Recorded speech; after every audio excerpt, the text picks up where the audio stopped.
Hi, Barry Dent here with another video about the ecological restoration of Puangiangi Island, Cook Strait, New Zealand.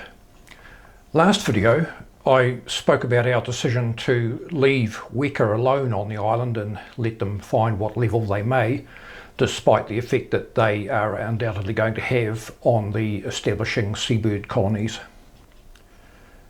In that video I discussed that the study Sooty shearwater burrow unfortunately failed because Weka ate the chick. But I did mention that two of the nearby burrows still had chicks in them when I last checked in March 2025. Since then I've been and had a look at the pictures and video we got from the two burrows that did have chicks in them still. We're looking at the next burrow up the hill from the study burrow. It's only a metre or so away from the study burrow in the mid to foreground. On the 3rd of April, an adult arrived to feed the chick, and again on the following two nights. Indeed, an adult was around until the 24th of April.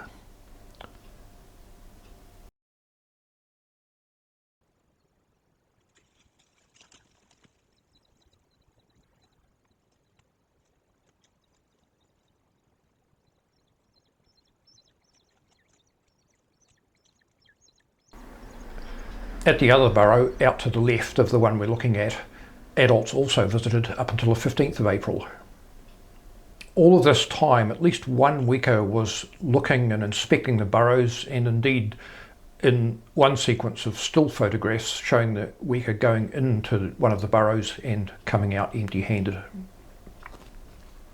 Interestingly, the burrows were also being investigated by one or more fluttering shearwaters, so next breeding season it might be interesting to see who actually has a chick in the burrows. It would be equally fantastic if a fluttering shearwater showed up and set up shop there.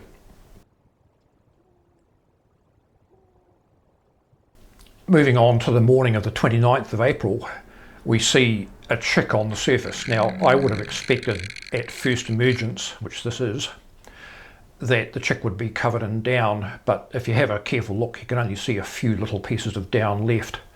It was very wet out there at the time, and I suspect that the chick shed most of its down in the burrow.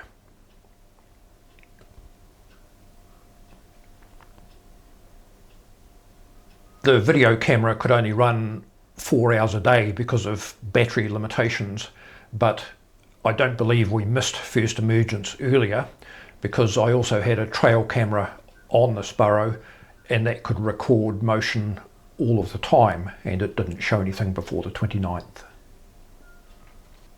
At the other burrow, where I only had a trail camera recording still photographs, first emergence was earlier, on the 20th of April.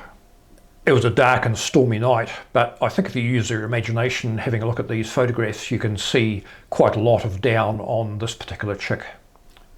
Weka were visiting all of this time, but both chicks were able to avoid them.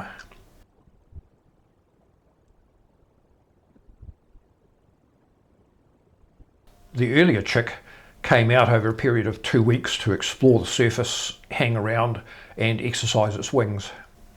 And it looks like it successfully fledged on the 4th of May.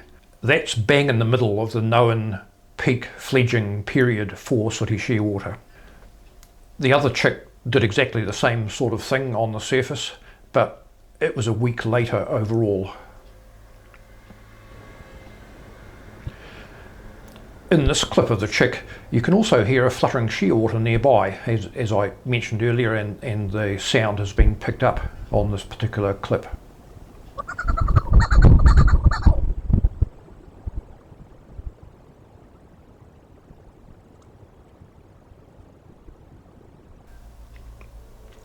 Look at the force generated by its wings. It's even cleared the sticks and leaves and soil from the top of the study burrow that it's been sitting on top of.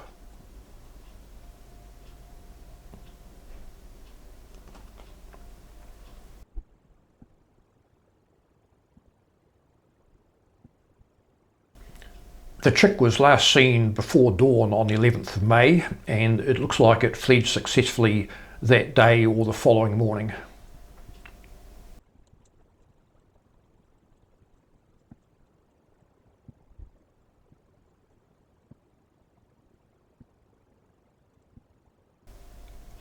overall, this is a good result, and it at least indicates that the burrow nesting seabirds will have some sort of a chance against the increasing numbers of wekas on the island.